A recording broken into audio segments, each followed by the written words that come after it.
देखो ये चीज याद रखो, पार्टनर का जो कैपिटल अकाउंट होता है उसका कौन सा बैलेंस होता है, क्रेडिट बैलेंस होता है। और जब पार्टनर के कैपिटल अकाउंट को बढ़ाना होता है तो क्या करते हैं हम, क्रेडिट करते हैं। और जब पार्टनर के कैपिटल अकाउंट को घटाना होता है तो क्या करते हैं हम, डेबिट करते हैं। ये बात हमेशा जिंदगी भर याद रखना है तुम्हें। तो हमने हमारा chapter change in profit sharing ratio पढ़ा था। Change in profit sharing ratio हमने सेक्रीफाइसिंग रेशियो निकालना सीख लिया था, और गेनिंग रेशियो सीख लिया था, न्यू प्रॉफिट शेयरिंग रेशियो सीखा था। और उसके बाद लास्ट क्लास में हमने क्या सब सीखा था, तो गुडविल को कैसे ट्रीट करते हैं। अगर हमारे पास एग्जिस्टिंग गुडविल होता है तो उसका क्या ट्रीटमेंट होता है, ओल्ड प्रॉफिट शेयरिंग रेशियो में बांट देते हैं। और अगर हमारे पास वैल्यूड गुडविल होता है तो उसका क्या ट्रीटमेंट होता है, क्या करते हैं, सेक्रीफाइसिंग रेशियो में बांटते हैं। सेक्रीफाइसिंग और गेनिंग रेशियो में बांट देते हैं। जो सेक्रीफाइसिंग पार्टनर होता है उसको मिलता है, और जो गेनिंग पार्टनर होता है वो लेके आता है। तो गेनिंग पार्टनर अकाउंट डेबिट तो सेक्रीफाइसिंग पार्टनर कर लेते हैं। ठीक है, तो यहां तक तो हमने पढ़ लिया था। अभी हम पढ़ेंगे accounting of reserve, accumulated profit and losses. तो हम इन सब चीजों के बारे में देखेंगे। तो सबसे पहले मुझे बताओ कि जो रिजर्व होता है, रिजर्व का कौन सा बैलेंस होता है। हाँ, reserve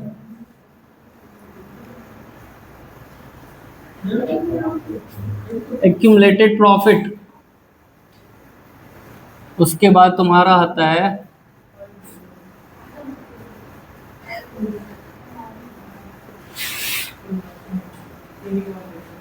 compensation reserve, workman compensation reserve बोलो। फिर तुम्हारा इन्वेस्टमेंट फ्लक्चुएशन रिजर्व होता है। तो सारे रिजर्व ही हैं।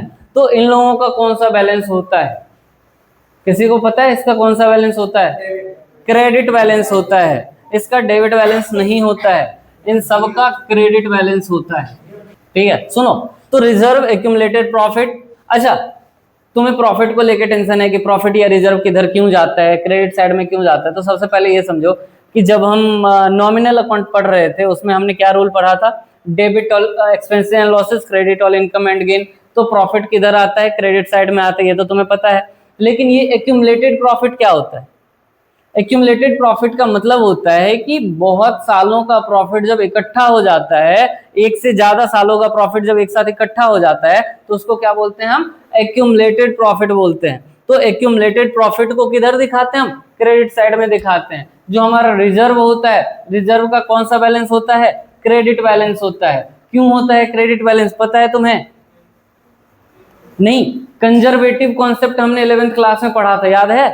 कंजर्वेटिव कॉन्सेप्ट में हमें ये बोला जाता था कि अगर नुकसान में होने वाला है तो पहले ही रोना स्टार्ट कर दो, और अगर प्रॉफिट होने वाला है तो ज्यादा शोरगुल मत करो, कहीं नुकसान हो गया तो नुकसान हो जाएगा फिर तुम्हारा डबल, है ना। तो जब प्रॉफिट होने वाला हो, वो देख लिया मैंने, बंद कर दिया। सुनो, जब प्रॉफिट होने वाला हो तो हम क्या करते हैं, शांत रहते हैं। और जब नुकसान होने वाला रहता है तो नुकसान की भरपाई के लिए हम बहुत सारा तिक्रम लगाते हैं। ठीक है, तो अगर हमें पता होता है कि कहाँ नुकसान होने वाला है तो उसके लिए हम प्रोविजन बना लेते हैं। ठीक है, उसको पहले से ही खर्चे में दिखाना स्टार्ट कर देते हैं। लेकिन कभी कभी हमें पता नहीं होता कि किधर से मुसीबत आ जाए, किधर से संकट आ जाए, तो उसके लिए हम क्या करते हैं, गुल्लक में पैसा रख देते हैं, रिजर्व बना लेते हैं। रिजर्व क्यों बनाते हैं कि मुसीबत के टाइम पे वो पैसा हमारे काम में आ जाए। उसको हम अपना पैसा नहीं मानते हैं, उसको हम क्या मानते हैं, अपना लायबिलिटी मानते हैं। तुमने देखा हो कैपिटल में रिजर्व को ऐड कर देते हैं। कैपिटल क्या होता है, कैपिटल का कौन सा बैलेंस होता है, क्रेडिट बैलेंस होता है। ठीक है, और रिजर्व को जब कैपिटल में ऐड करते हैं तो रिजर्व का भी कौन सा बैलेंस हो गया, कैपिटल रिजर्व, कैपिटल का सॉरी क्रेडिट बैलेंस हो जाएगा। ठीक है, तो ये जितने भी तुम्हें नाम दिख रहे हैं ये सारे, इनका कौन सा बैलेंस होता है, क्रेडिट बैलेंस होता है। ये बात याद रखना है तुम्हें। वहीं पे एक दो चीज आता है, फिक्टिशियस एसेट्स, जैसे कि एडवर्टाइजमेंट सस्पेंस होता है इसमें। तो ये एसेट्स है, और एसेट्स का कौन सा बैलेंस होता है, डेबिट बैलेंस होता है। अच्छा, तुमने बचपन में पढ़ा था कि जिसका क्रेडिट बैलेंस होता है उसको राइट ऑफ करने के लिए, उसको खत्म करने के लिए क्या करते हैं, डेबिट कर देते हैं। क्रेडिट को डेबिट कर दोगे तो खत्म हो जाएगा, डेबिट को क्रेडिट कर दोगे तो खत्म हो जाएगा, यही होता है ना। तो ये जो हमारे अकाउंट में पड़ा हुआ है इसको हम क्या कर देंगे, डेबिट कर देंगे। डेबिट करते ही ऑटोमेटिक खत्म हो जाएगा। और ये जिसका डेबिट बैलेंस है इसको क्या करेंगे, हम क्रेडिट कर देंगे, तो ये भी खत्म हो जाएगा। अब समझो कि जनरल रिजर्व को अगर हमें पार्टनर्स के बीच में बांटना है, जनरल रिजर्व को हम क्या करेंगे। अब देखो एक चीज समझो कि हमारे पास 1,00,000 रुपया तो कैपिटल है, ठीक है, 1,00,000 रुपया कैपिटल है और प्लस 50,000 रुपया हमारे पास क्या है, तो रिजर्व है। इनमें से कोई सा भी रिजर्व हो सकता है, general reserve, workman compensation reserve, investment fluctuation reserve, किसी भी तरह का रिजर्व हो सकता है। तो 1,00,000 रुपया हमारा क्या है, कैपिटल है, और ये 50,000 क्या है, रिजर्व है।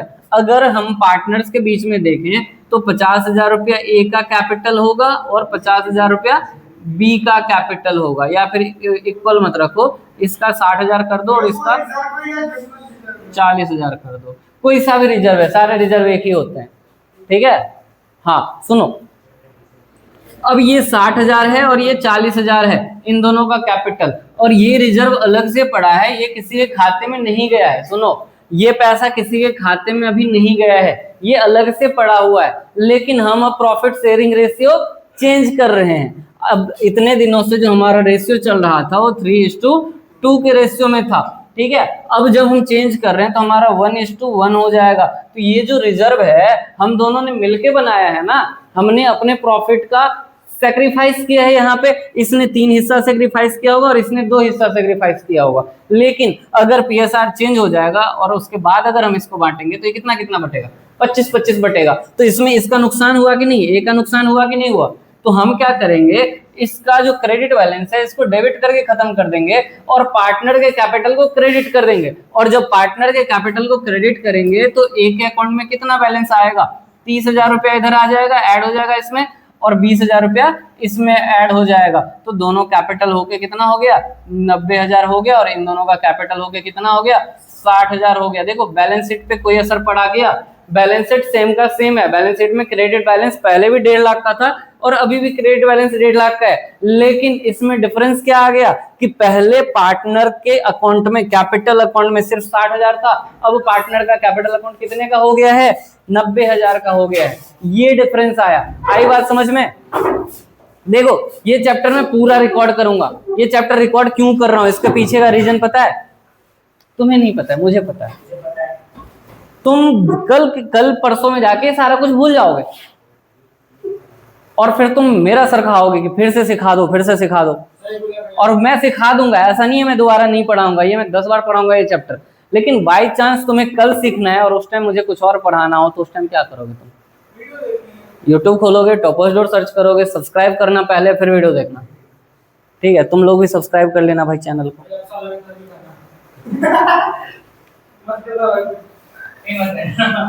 हाँ भाई, पहले इस्तेमाल करें फिर विश्वास करें। और सब्सक्राइब करने में पैसा लग रहा है तुम्हारा, जो पहले देख लेना फिर सब्सक्राइब करना, मेहनत लगती है।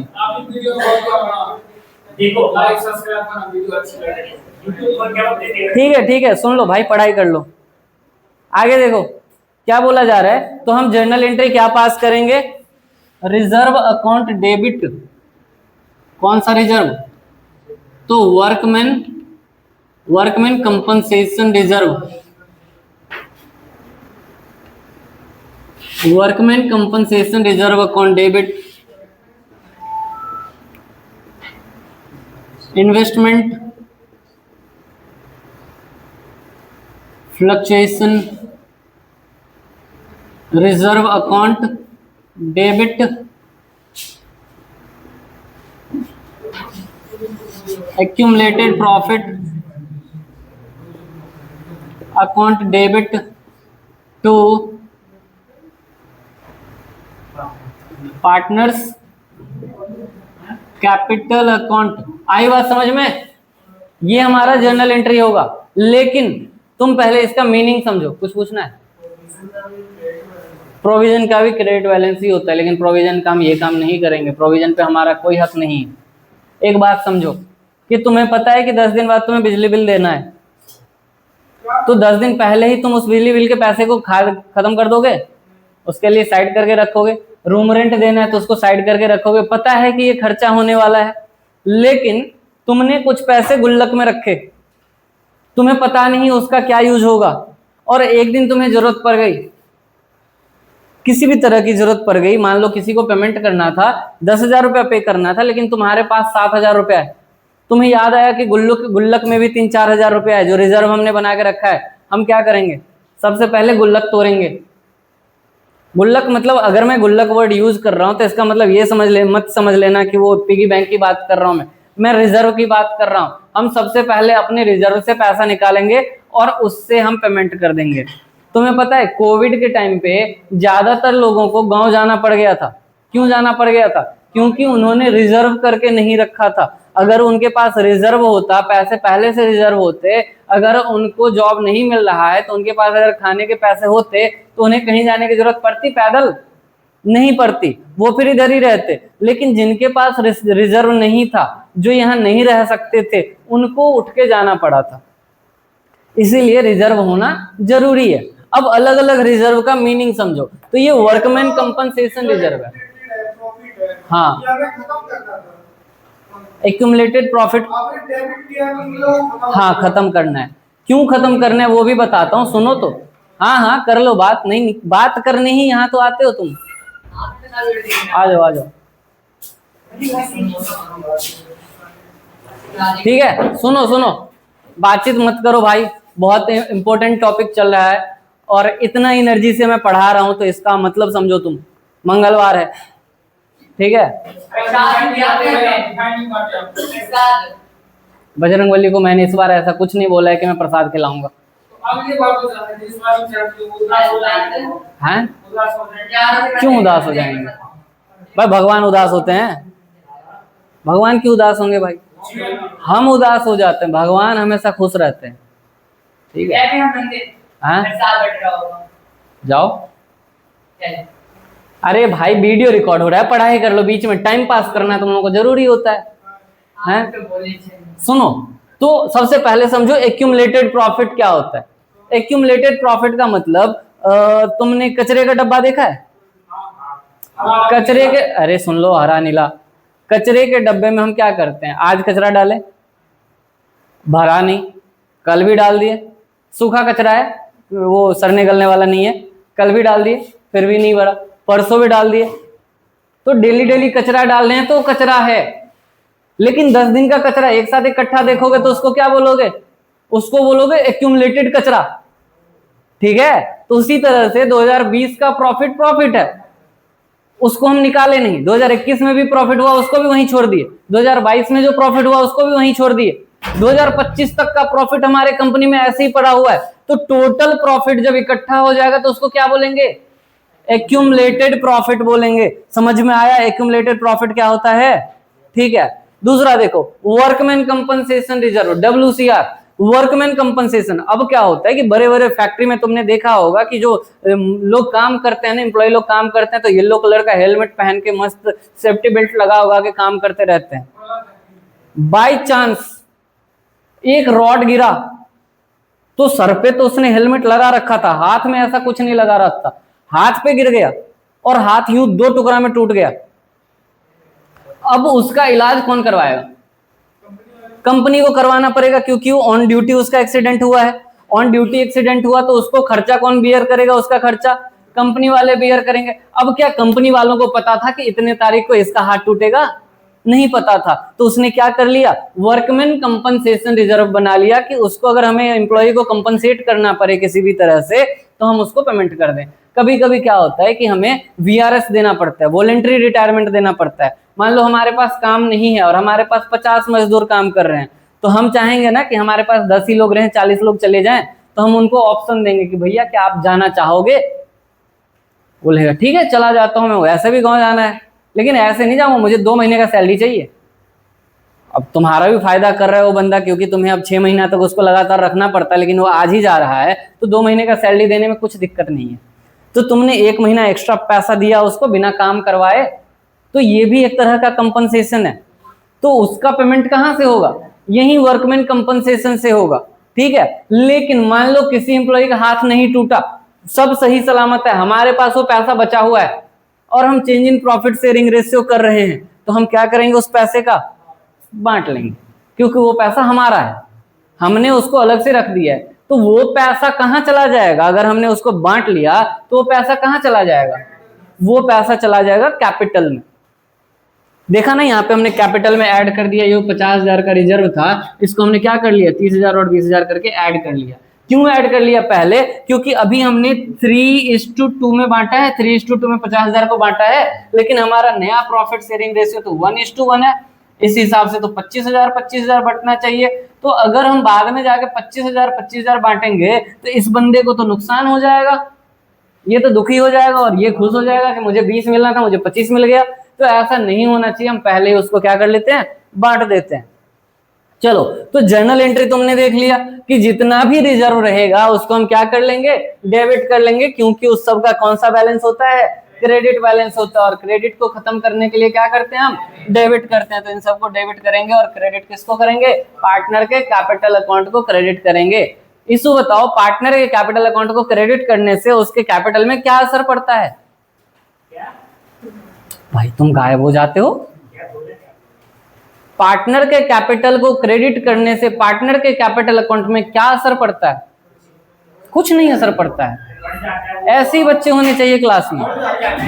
तो बोलो ना, बढ़ जाता है। देखो, ये चीज याद रखो, पार्टनर का जो कैपिटल अकाउंट होता है उसका कौन सा बैलेंस होता है, क्रेडिट बैलेंस होता है। और जब पार्टनर के कैपिटल अकाउंट को बढ़ाना होता है तो क्या करते हैं, हम क्रेडिट करते हैं, और जब पार्टनर के कैपिटल अकाउंट को घटाना होता है तो क्या करते हैं, हम डेबिट करते हैं। ये बात हमेशा जिंदगी भर याद रखना है तुम्हें। तो सबसे पहले अभी हम करेंगे इलस्ट्रेशन नंबर 10। इलस्ट्रेशन नंबर 10 में हम क्या देखते हैं, तो यहाँ पे राम श्याम मोहन 3 पार्टनर है, ठीक है। देखो पार्टनर कौन कौन है, partners Ram Shyam Mohan, RSM RCM होता। इनका PSR कितना है, PSR कितना है, 4:3:1, यही है ना, 4:3:2 है, 4:3:2 है, ठीक है। आगे देखो क्या बोला इन्होंने, तो they share profit and losses in the ratio of, they decide to share the profit and losses in the ratio of 2:3:4। तो ये इनका ओल्ड प्रॉफिट शेयरिंग रेशियो है, और इनका न्यू प्रॉफिट शेयरिंग रेशियो कितना है, 2, 3 और 4 है। तो तुम्हें देख के सामने से लग रहा होगा कि ये बेचारा ये कुछ भी वो नहीं कर रहा है, ना ही गेन कर रहा है, ना ही सेक्रीफाइस कर रहा है। यहाँ पे टेंशन ए और मतलब फर्स्ट एंड थर्ड का है। चलो, अब हमारे पास बैलेंस शीट का कुछ हिस्सा दे दिया। इन्होंने बोला कि हमारे लायबिलिटी साइड में एक वर्कमैन कंपनसेशन रिजर्व लिखा हुआ है। तो देखो, ये बैलेंस शीट का एक एक्सट्रैक्ट फॉर्मेट है, इसके अंदर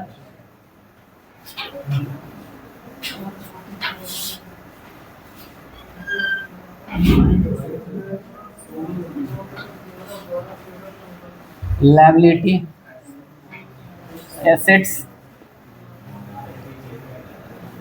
और ये अमाउंट हो गया। तो यहाँ पे हमारे पास WCR है। देखो, स्पेस की कमी की वजह से मैं WCR लिख रहा हूँ, टाइम भी बचे और स्पेस भी बचे। WCR का मतलब क्या होता है, वर्कमैन कंपनसेशन रिजर्व। तो ये हमारे पास 90,000 और इधर एसेट साइड में कुछ भी नहीं है, ठीक है। अब देखो, सबसे पहला काम क्या होगा हमारा, यहाँ पे सबसे फर्स्ट काम हम क्या करेंगे यहाँ पे, तो हमारे पास अलग अलग केस दिया हुआ है। बोल रहा है when no information as to claim in given, तो CASE केस 1, नो क्लेम, कोई क्लेम नहीं है, ठीक है। तो जब नो क्लेम है, या फिर दूसरा है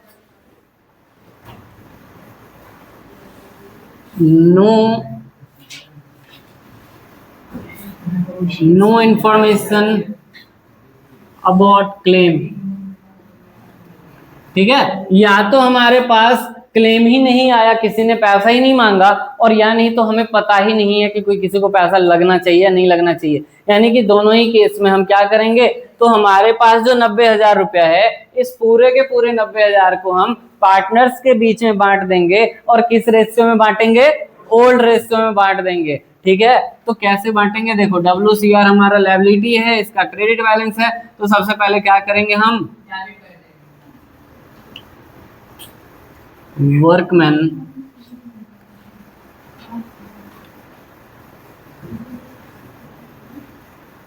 वर्कमैन कंपनसेशन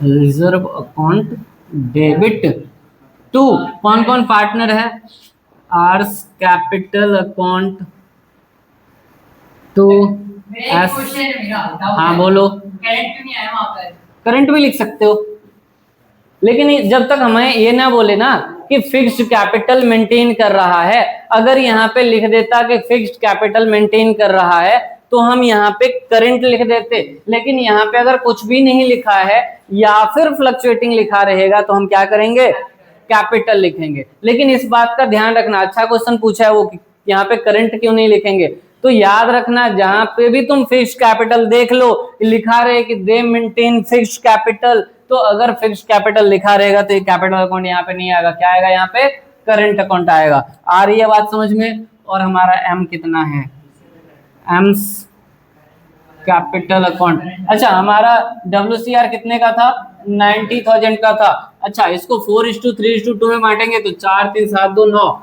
यानी कि कितना हो जाएगा, 90,000 मल्टीप्लाई 4/9, यानी कि 40,000। दूसरे का कितना हो जाएगा, 30,000 और ये 20,000। आ रही है बात समझ में, हैं? यहाँ पे लिखेंगे being WCR workman compensation reserve transfer to partners capital account, ठीक है, पार्टनर्स कैपिटल अकाउंट। समझ में आया यहाँ तक, कोई दिक्कत किसी को, पक्का, ठीक है। चलो आगे देखते हैं, when claim on account of workman compensation is 45,000, देखो हाँ देखो दूसरा देखोगे ना केस 2 तो ऑटोमेटिक समझ में आएगा। वर्कमैन कंपनसेशन रिजर्व पढ़ रहे हैं, इधर ध्यान दो, ठीक है। देखो सबसे पहले तो थर्ड नंबर, सेकंड नंबर है when compensation, when claim is equal to 45,000। देखो जब हमारे पास क्लेम आ जाता है तो सबसे पहले हम क्या करेंगे, जितना क्लेम आया है उसको पे कर देंगे और क्लेम के बाद जो पैसा बच जाएगा उसका क्या करेंगे, हम उसको पार्टनर्स के कैपिटल अकाउंट में ट्रांसफर मार देंगे, ठीक है। हाँ बोलो भाई, क्लेम क्या होता है, क्लेम मतलब मांग लिया उसने, उसका हाथ टूट गया, बोला था ना भी कि हाथ टूट जाएगा तो पैसा देना पड़ेगा, तुम था नहीं क्लास में, सुनो सुनो। तो हम क्या करेंगे, सबसे पहले देखो workman compensation reserve account debit, यही सब करने आते हो। देखो भाई दूसरी बात ये है ना कि अगर मैं वीडियो रिकॉर्ड कर रहा हूं तो मुझे ज्यादा देर लगता है इसको एडिट करने में, जब बीच में ज्यादा बातचीत होती है तो, ठीक है। तो शांति से सुन लो बैठ के, बहुत इंपॉर्टेंट कॉन्सेप्ट चल रहा है, इस कॉन्सेप्ट को नहीं समझे बाबू तो नुकसान आपका है और बाद बाकी बच्चों का भी आप नुकसान कर रहे हो बैठ के। Workman compensation reserve account debit to क्या करेंगे, वर्कमैन कंपनसेशन क्लेम अकाउंट कितने का, 45,000 का क्लेम है, ठीक है। और बाद बाकी Ram's capital account to S capital account और टू क्रेडिट किया ना भाई, 2 साइड में दिख रहा है ना। अब 45,000 को तुम 4:3:2 में बांटो, कितना होता है 20,000 और 15,000 और 10,000, ठीक है। और सबको जोड़ के कितना आ गया, 90,000। तो ये था हमारा, अगर क्लेम 45,000 है तो, अगर 90 का 90 क्लेम हो गया तो क्या करेंगे, 40 नहीं होगा, कुछ भी नहीं होगा, सारा का सारा पैसा खत्म हो गया हमारे पास से। भाई मेरे पास तुम्हारा, सुनो एक मिनट, मेरे पास तुम्हारा 90,000 है तुमने मेरे से 45,000 रुपये मांग लिया, मेरे पास कितना बचा? 45 बचा। तुमने पूरा का पूरा 90 मांग लिया, मेरे पास कितना बचा? नहीं बचा ना। तो अगर हम यहाँ पे वर्कमैन कंपनसेशन को 45,000 से डेबिट करेंगे, सॉरी, वर्कमैन कंपनसेशन को 90,000 से डेबिट करेंगे और वर्कमैन कंपनसेशन क्लेम को 45,000 से 90,000 से क्रेडिट भी कर देंगे, तो क्या बचेगा हमारे पास? कुछ भी नहीं बचेगा। तो जब कुछ भी नहीं बचेगा तो उसका जनरल एंट्री भी वहीं पे रुक जाएगा। जैसे कि अगर मैं तुम्हें लिख के दिखाता हूं, case 3, claim is equal to 90,000 पूरा का पूरा क्लेम आ गया। अगर पूरा का पूरा क्लेम आया तो हम जर्नल एंट्री क्या पास करेंगे? Workman compensation reserve account debit to workman compensation claim account. बस हो गया, 90,000 यहीं पे खत्म हो गया। तो पार्टनर के बीच बांटने के लिए तो कुछ बचा ही नहीं जो हम बांटेंगे। ठीक है, आ रहा है समझ में? मनीष तुमको आ रहा है समझ में? तो भाई 4:3:2 लिखा हुआ है ना, ओल्ड रेशियो में बांट देते हैं। देखो सबसे पहले तुमको समझ में नहीं आया ना, समझा देता हूं। जो हमारा जितना भी रिजर्व होता है, जो हमारा एक्यूमुलेटेड प्रॉफिट होता है, उसका कौन सा बैलेंस होता है? क्रेडिट बैलेंस होता है। उसको खत्म करने के लिए क्या कर देंगे? उसको डेबिट कर देंगे। और अगर हमारे पास वो पैसा है तो हम पार्टनर्स के बीच में उसको बांट देंगे। अगर बीच में क्लेम आ गया तो क्लेम देने के बाद जो बचेगा वो पार्टनर्स के कैपिटल अकाउंट में ओल्ड रेशियो में बांट देंगे। और अगर सारा पैसा खत्म हो गया तो हमें पार्टनर्स के कैपिटल अकाउंट में बांटने की जरूरत नहीं है। अगर हमारे पास 90,000 का क्लेम है और 90,000 का रिजर्व है और 1,10,000 रुपए का क्लेम आता है, फिर क्या करेंगे? 30,000 माइनस में लेके जाएंगे। कैसे लेके जाएंगे? आओ देखते हैं। ये तो बता दो। क्या बताऊं? क्या?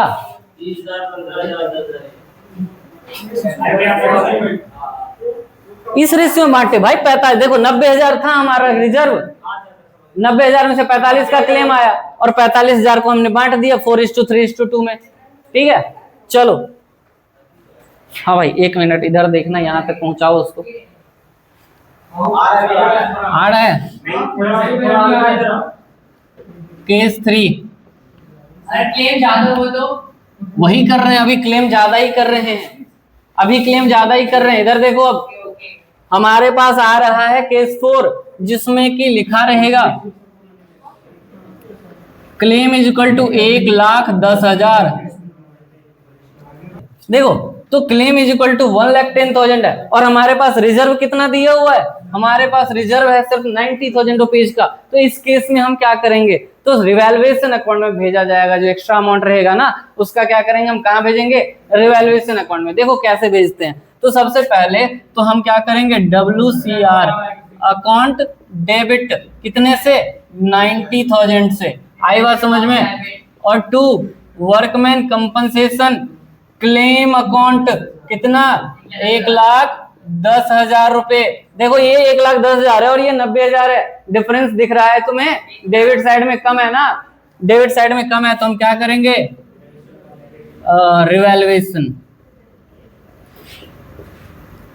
रिवैल्यूएशन अकाउंट डेबिट कितने से? 30,000 से 20,000 से। ठीक है, अब देखो एक एंट्री हो गया ना हमारे यहाँ पे। अब ये जो रिवैल्यूएशन है, इसका जिम्मेदारी किसका है? पार्टनर का है। तो हम क्या करेंगे? Ram capital account debit. हाँ, एस कैपिटल अकाउंट डेबिट। बाबू फायदा लेते वक्त ओल्ड कैपिटल है और जब नुकसान हुआ तो न्यू कैपिटल है। ऐसा नहीं चलेगा, नहीं चलेगा।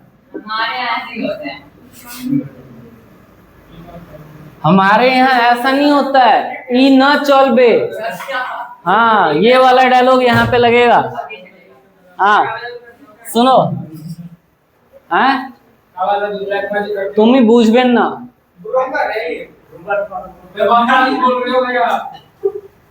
अरे पढ़ाई कर लो। देखो 20,000 रुपया तो यहाँ पे मैंने डाल दिया, ये रहा क्रेडिट साइड 20,000 रुपया। अब इस 20,000 को 4:3:2 में बांटने की जिम्मेदारी किसकी है? अब पार्टनर्स की मत बोल देना, तुम लोगों की है, जल्दी जल्दी कैलकुलेट करके बताओ, ठीक है। हाँ 4:3:2 में बांटना है। ऑन द वे कहाँ से मिल गया इसको मशीन? घर से लाए थे। नहीं भैया अभी घर 10 100 हर बात में मिली 2 सेकंड। यहाँ का कैलकुलेटर यूज कर रहा है वो। भैया उसको रखो ऑफिस में। अरे क्लास चलता है सीए वालों का, उनके लिए कैलकुलेटर रखा हुआ है, तुम्हारे लिए थोड़ी रखा हुआ है। 2200 भाई 2200 कितना ओ भाई कितना कितना आया? करो भाई कैलकुलेशन करो, बैठो मत। 2222 किसका किसका? पहले का 2222। ज्यादा तेज बन रहे हो क्या?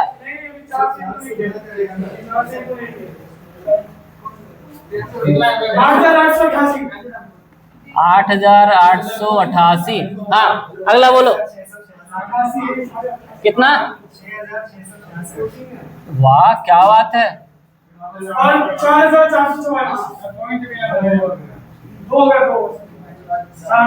ठीक है, सबको जोड़ोगे तो अप्रोक्स में आ जाएगा, पॉइंट में लिखने की जरूरत नहीं है। अच्छा पेपर में अगर इस टाइप का क्वेश्चन आएगा तो पॉइंट में 2 डिजिट तक लिखना है तुम्हें, और अगर कैलकुलेटर यूज करने बोले तो 4 डिजिट तक लिखना है। ऐसा सुनने में आया था कि सीबीएसई वाले कैलकुलेटर अलाउ कर रहे हैं, लेकिन लग नहीं रहा है। तो जब तक नहीं होगा तुम लोगों का कैलकुलेटर का कोई फायदा नहीं है, नहीं यूज होगा। हाँ घर ही लेके जाओगे? तुम्हें पता है ना कि ये स्मार्ट वॉच का जो वो डिस्कवरी जो मार्केट में चल रहा है, कब से चल रहा है स्मार्ट वॉच? कितना टाइम हुआ है? 4-5 साल हो गया ना।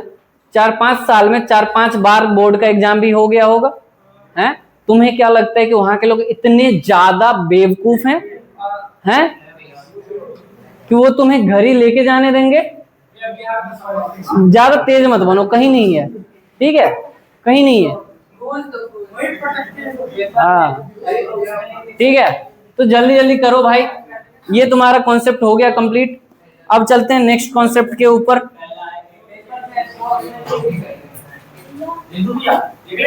देखो